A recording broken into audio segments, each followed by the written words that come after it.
میرے بھائی فجر سے پہلے اٹھا کرو، نماز پڑھا کرو، قرآن کی تلاوت کرو. قرآن وہ ہتھیار ہے، ہتھیار سے قرآن وہ ہتھیار ہے. ایک دن ابو جہل مکہ کے اندر اپنے بڑے بڑے سرداروں کو اکٹھا کر کے میٹنگ کر رہا تھا. اور مکہ کے سرداروں ذرا یہ تو بتاؤ یہ مذہب اسلام اتنی تیزی کے ساتھ مکہ میں کیسے پھیل رہا ہے؟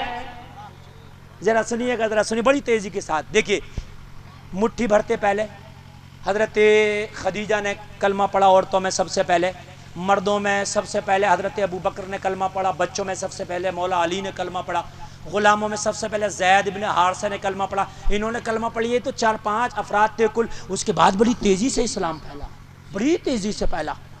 ابو جہل نے کہا یہ تو بتاؤ ہمارے پاس پاور ہے، دولت ہے، طاقت ہے، پاور ہے، بیک گراؤنڈ مضبوط ہے، ہمارا کہنا نہیں مانتے، محمد کا کہنا کیسے مان لیتے ہیں؟ سننا ذرا، میں ہتھیار بتا رہا ہوں. مکہ والوں نے کہا او ابو جہل تجھے پتہ نہیں محمد کی زبان میں تو اثر ہے ہی، مگر محمد جسے قرآن کہتے ہیں، جس کے سامنے قرآن پڑھنا ہے نا وہ محمد کی بولی بولتا نظر آتا ہے.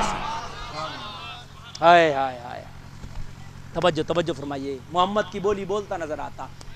لوگوں ہتھیار وہی ہے مگر تم نے چلانا چھوڑ دیا، تمہاری طاقوں میں سجا رکھا. قرآن گرد و غبار آ گیا، کبھی مہینوں میں دیکھتے ہو، بعض تو رمضان میں کھول کے دیکھتا ہے. یار جب تیرے پاس ہتھیار استعمال ہی نہیں کرے گا تو مقابلہ کیسے کرے گا؟ کہا جو محمد عربی قرآن دیا ہے، قرآن ایک ایسا ہتھیار ہے بڑے بڑے کٹر وادیوں کو موم بنا دیتا ہے قرآن، بڑے بڑے اندھ بھکتوں کو موم بنا دیتا ہے قرآن. کہا ایگزامپل، مثال دو. ابو جہل نے کہا مثال دو. کہا مثال سب سے بڑی تیرے سامنے ہے. عمر ہاتھ میں تلوار لے کے نبی کی گردن کاٹنے نکلے تھے. عمر ہاتھ میں تلوار لے کے نبی کی گردن کاٹنے نکلے تھے. تو نے نہیں دیکھا بہن کی زبان سے قرآن سنا تو نبی کی بارگاہ میں گردن جھکا دیا اور جھکا کے بولے آقا جو جان مانگو تو جانے دیں گے، جو مال مانگو تو مال دیں گے، ہوگا نا ہم سے کبھی یہ ہرگز، نبی کا جاہو جلال دیں گے. میرے بھائی قرآن کی پاور ہے. آج بھی صحیح بتا رہا ہوں، اگر قرآن پہ تمہارا عمل ہو اور قرآن تم کسی غیر کے سامنے پڑھ دو نا صحیح سے، تو وہ بھی آنکھ اٹھل کر کے دیکھتا ہے کہ یار یہ پڑھ کیا رہا ہے. بڑی پاورفل کتاب ہے قرآن. ابو جہل نے کہا یہ قرآن کی طاقت ہے جو مکہ میں اتنی تیزی سے اسلام پھیل رہا. ہاں قرآن کی طاقت، جو قرآن سنتا ہے وہ قرآن کی بولی بولتا ہے، جو قرآن سنتا ہے وہ محمد کا کلمہ پڑھتا ہے. قرآن بہت پاور والا ہتھیار ہے. ابو جہل نے کہا جب یہ بات ہے تو آج قرآن میں بھی سنوں گا. قرآن ہوتا کیسا ہے؟ علامہ پیر کرم شاہ ظہری ضیاء النبی ایک کتاب ہے، اس کی جلد دوم کے اندر فرماتے ہیں، کہتے ہیں ایک دن ابو جہل چھپ کے نبی کا قرآن سننے کے لیے رات میں چلا گیا. ذرا کہہ دو نا سبحان اللہ، سارے لوگ بولو سبحان اللہ. چھپ کے رات میں نبی کا قرآن سننے ابو جہل نبی کے گھر کے پاس گیا. رات کی ابو جہل نبی کی گھر کی دیوار سے کان لگا کے کھڑا ہو کے قرآن سن رہا ہے. اب مجھے بتاؤ دنیا کا کوئی قاری قرآن پڑھے تو مزہ آتا ہے، آمینہ کا لال قرآن پڑھے تو کتنا مزہ آتا ہوگا. سننے لگا اور سنتے سنتے محسوس کر رہا ہے بھئی قرآن واقعی قرآن ہے. اچھا ابو جہل ایک بات بتاؤں، ابو جہل کو گارنٹیڈ پتا تھا کہ یہ نبی ہیں.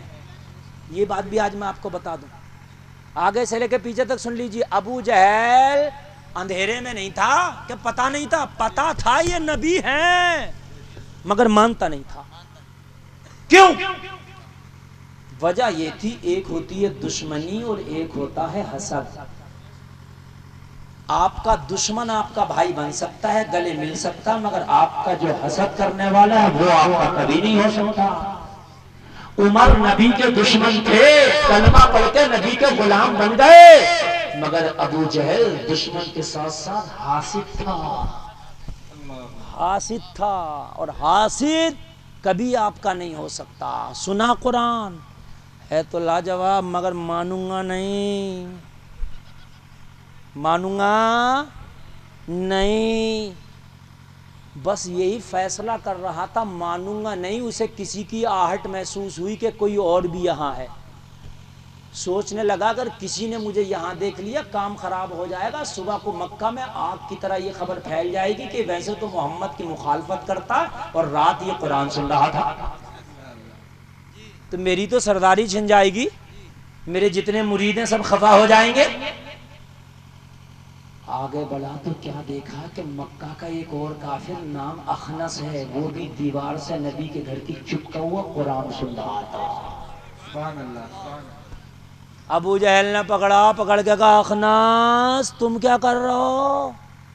اخنس بولا ہم سے بعد میں پوچھیو، پہلے تم بتاؤ تم کیا کر رہے ہو؟ ہاں، رونگ سائیڈ میں ہم ہیں تو تم بھی تو رونگ سائیڈ میں کھڑے ہو۔ ابو جہل بولا وہ میری بات چھوڑ دے، میں تو ادھر سے گزر رہا تھا اور گزرتے گزرتے مجھے آواز آئی تو میں نے سنا، سوچا دیکھوں کیا پڑھ رہے ہیں کیا کہہ رہے ہیں یہ، بس میں سننے لگا۔ اخنس بولا جھوٹ مت بول، سچ بتا تو محمد کا قرآن سننے نہیں آیا؟ ابو جہل بولا تجھے کیسے پتا میں قرآن سننے آیا ہوں؟ اخنس بولا اصل میں خود محمد کا قرآن سننے آیا ہوں، اور میں آج نہیں آیا ہوں۔ اخنس بولا، ابو جہل بولا اور؟ بولا کئی دن سے آ رہا ہوں، ایک دن آیا تھا سننے میں ایسا چسکا لگا کہ اب روز آتا ہوں۔ ابو جہل بولا اے پانی والو جلدی چلے جاؤ پانی پلا کے۔ ابو جہل بولا اخنس روز آتے ہو کیسا لگتا ہے؟ اخنس بولا کسی سے کہے گا تو نہیں؟ ابو جہل بولا ہم کیوں کہیں گے، ہماری پول پٹی بھی تو کھل جائے گی، کسی سے کہیں گے پتا کیسا لگتا۔ اخنس بولا صحیح بات تو یہ ہے کہ جب محمد قرآن پڑھتے ہیں تو بڑا مزہ آتا ہے۔ ہائے ہائے اللہ اللہ، ذرا غور کرو، جب محمد قرآن پڑھتے ہیں تو بڑا مزہ آتا ہے سننے میں۔ ابو جہل بولا بات تو صحیح ہے، جب محمد قرآن پڑھتے ہیں تو بہت مزہ آتا ہے، لیکن اخنس اب مت آنا دوبارہ، کسی نے دیکھ لیا تو کام خراب ہو جائے گا۔ ابو جہل سے اخنس نے کہا مجھے تو روک رہا لیکن تو بھی مت آنا۔ ابو جہل نے کہا میں پکی بات کہہ رہا ہوں میں نہیں آؤں گا۔ اخنس بولا جب تو نہیں آئے گا تو میں بھی نہیں آؤں گا۔ دونوں وعدہ کر کے اپنے اپنے گھروں کو چلے گئے۔ دن گزر گیا، جب دوسری رات آئی تو نہ اخنس کو نیند آ رہی ہے نہ ابو جہل کو نیند آ رہی ہے، دونوں کروٹ لے رہے ہیں، اس لیے کہ قرآن اپنے تو اپنے غیروں پہ بھی اثر کرتا ہے۔ عمر نے کلمہ تو بعد میں پڑھا تھا، پہلے تو قرآن سن کے دل پہ اثر ہوا نا، جب دل پہ اثر ہوا تبھی تو کلمہ پڑھا نا۔ میرے بھائی تم نے تو قرآن پڑھنا ہی چھوڑ دیا، تم نے تو قرآن کی تلاوت ہی چھوڑ دی۔ کہا اخنس نے اللہ اللہ ذرا غور کرنا، یہ رات کو اپنے گھر پہ سویا اسے نیند نہیں آئی، ابو جہل اپنے بستر پہ لیٹا اسے نیند نہیں آئی، دونوں کروٹ پہ کروٹ لے رہے ہیں، اسے نیند نہ اسے نیند نہ اسے نیند نہ اسے نیند، دونوں پریشان ہیں، دونوں پریشان ہیں۔ اخنس اٹھا اور اٹھ کے سوچنے لگا میں تو کئی راتوں سے قرآن سننے جا رہا تھا، رات ابو جہل نے کیا دیکھا کہ مجھے منع کر دیا، لاؤ چپکے سی جا کے تھوڑی دیر اگر قرآن سن لوں تو ابو جہل کو کیا پتا چلے گا میں آیا تھا۔ ابو جہل تو منع کر کے گیا نہیں آنا۔ اخنس اٹھا اور اٹھنے کے بعد اپنے بستر سے نکلا اور نکلنے کے بعد نبی کے گھر کے پاس جا کے قرآن سننے کھڑا ہو گیا۔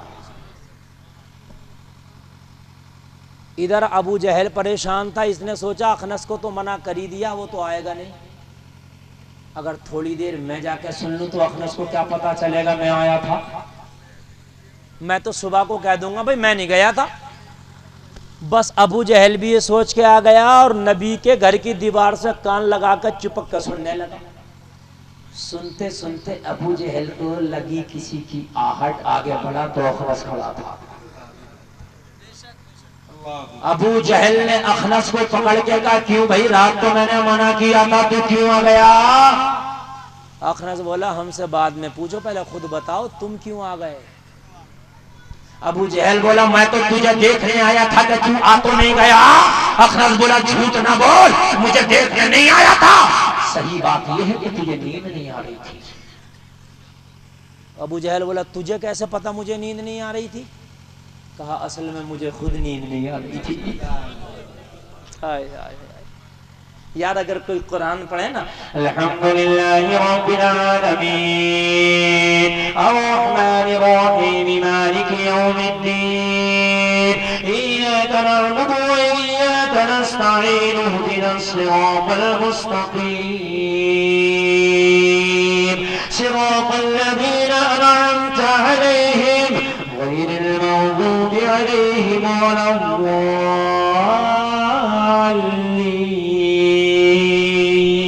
ارے کوئی دنیا کا قاری پڑھے تو تم جھوم جاتے ہو، جب نبیوں کا سردار پڑھتا ہوگا تو کتنا مزہ آتا ہوگا. ہم نے تو پڑھنا ہی چھوڑ دیا قرآن یار، ہے نا.